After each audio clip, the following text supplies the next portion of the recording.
In terms of the emotions that the crew will be going through, it really does depend on the training and the preparation. So, of course, they will be going through extreme anxiety, many of them. But again, it depends on the leadership and it depends on their training, how they are able to control their emotions as well as offer emotional guidance to the crew. So this is absolutely key.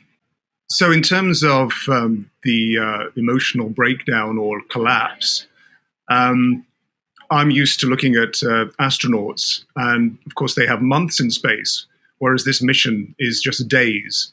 So everything is very compressed emotionally. Now this could be happening already because they will know, and the commanders will know, that the oxygen is running very low.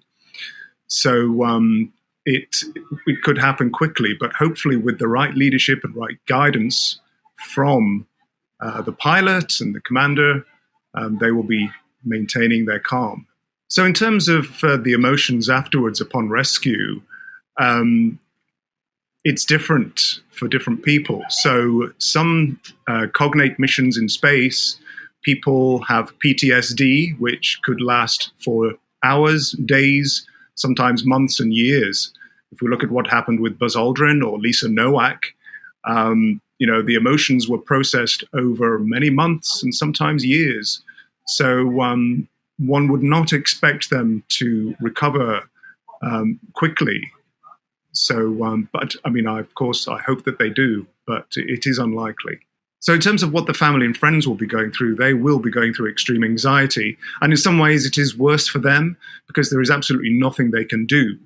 The crew will be doing everything that they can in order to overcome the situation. They will be preoccupied with the situation and trying to wield some sort of control over it. But for the friends and family, there's really little that they can do. So they will be experiencing anxiety because there is a direct correlation between control and emotion. So the less control you have over a situation, the more anxiety that you will experience. And that's what friends and family will be going through at this time.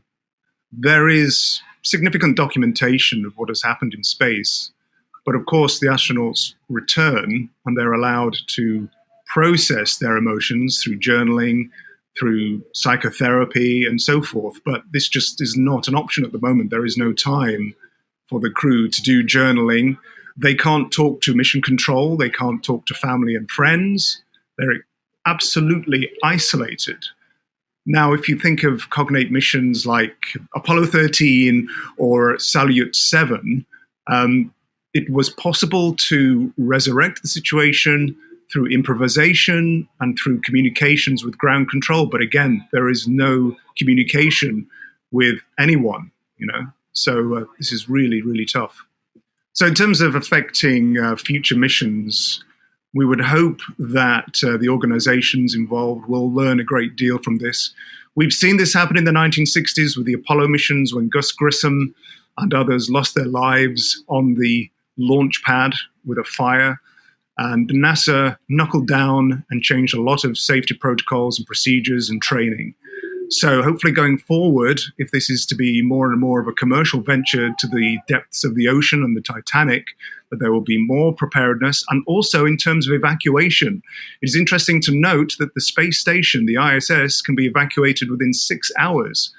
And yet rescuers are saying that 48 hours is extremely difficult to evacuate the poor crew on the submersible. So evacuation also has to be looked at in the future.